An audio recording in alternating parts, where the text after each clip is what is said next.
আল্লাহ তাআলা আমাদেরকে নির্দেশ প্রদান করলেন যে তোমরা ওই আগুন থেকে বাঁচো, যে আগুনের ইন্ধন হবে, যে আগুনের জ্বালানি হবে মানুষ এবং পাথর। আপনি লক্ষ্য করেন এখান থেকে বেশ কিছু শিক্ষণীয় বিষয় পাওয়া যায়। যে শিক্ষণীয় বিষয়ের দিকে যদি লক্ষ্য করি তাহলে আমরা সূরা আল লুকমানের দিকে তাকাই। সূরা আল লুকমানের মধ্যে আল্লাহ রাব্বুল আলামিন বিশেষ কয়েকটি কথা উল্লেখ করেছেন, যেটি আল্লাহ তাআলার বান্দা লুকমান আলাইহিস সালাম তার সন্তানকে উপদেশ দিয়েছিলেন। সূরা আল লুকমানের 13 নম্বর আয়াতে কারিমার মধ্যে আল্লাহ রাব্বুল আলামিন বলেন, ওয়া ইয ক্বালা লুকমানু লিবনি ওয়া হুয়া ইয়াইযু ইয়া বুনাইয়া লা তুশরিক বিল্লাহ ইন্নাশ শিরকা লাযুলমুন আযীম। আল্লাহু আকবার। আল্লাহ রাব্বুল আলামিন হযরতে লুকমান আলাইহিস সালামের কথা, এই কথাটা এত এত পছন্দ করেছেন, যার কারণে আল্লাহ রাব্বুল আলামিন চিরস্মরণ করে রাখার জন্য কুরআনুল কারীমের মধ্যে এই কথাটাকে স্থান দিয়ে দিয়েছেন। লক্ষ্য করেন হযরতে লুকমান আলাইহিস সালাম কি এমন উপদেশ করেছিলেন তার সন্তানকে। চিন্তা করার বিষয়।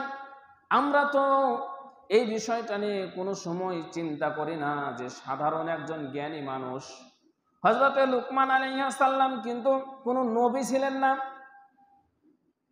কোনো রাসূল ছিলেন না। আল্লাহ তাআলা লুকমান আলাইহিস সালামের ব্যাপারে বলছেন লুকমান আল হিকমা, আমি লুকমানকে জ্ঞান দান করেছি। আপনি লক্ষ্য করেন লুকমান আলাইহিস সালাম ছিলেন জ্ঞানী মানুষ। কেমন জ্ঞানী মানুষ যে এতটা জ্ঞানী হওয়ার কারণে তার নামে, তার কথাবার্তাগুলি, তার জীবনের সমস্ত কর্মকাণ্ডগুলি আল্লাহ রাব্বুল আলামিন কুরআনুল কারীমের মধ্যে স্থান দিয়ে চিরস্মরণীয় করে রেখেছেন। কি এমন উপদেশ দিলেন সন্তানকে হযরতে লুকমান আলাইহিস সালাম, যে উপদেশের কারণে আল্লাহ রাব্বুল আলামিন লুকমান আলাইহিস সালামের সম্মান মর্যাদা এত বৃদ্ধি করে দিলেন। আল্লাহ রাব্বুল আলামিন লুকমান আলাইহিস সালামের এই বাণীটাকে কুরআনুল কারীমের মধ্যে স্থান দিয়ে চিরস্মরণীয় করে রেখে দিয়েছেন। লুকমান আলাইহিস সালাম বলেছিলেন, ইয়া বুনাইয়া লা তুশরিক বিল্লাহ, হে আমার বৎস, হে আমার সন্তান, হে আমার ওরসজাত, হে আমার বংশধর, তুমি শুনে রাখো, লা তুশরিক বিল্লাহ, তুমি আল্লাহ তাআলার সাথে শিরক করো না। তুমি আল্লাহ তাআলার সাথে শিরক করো না। ইন্নাশ শিরক লাযুলমুন আযীম, নিশ্চয় শিরক হচ্ছে সবচাইতে বড় অপরাধ, সবচাইতে বড় পাপ।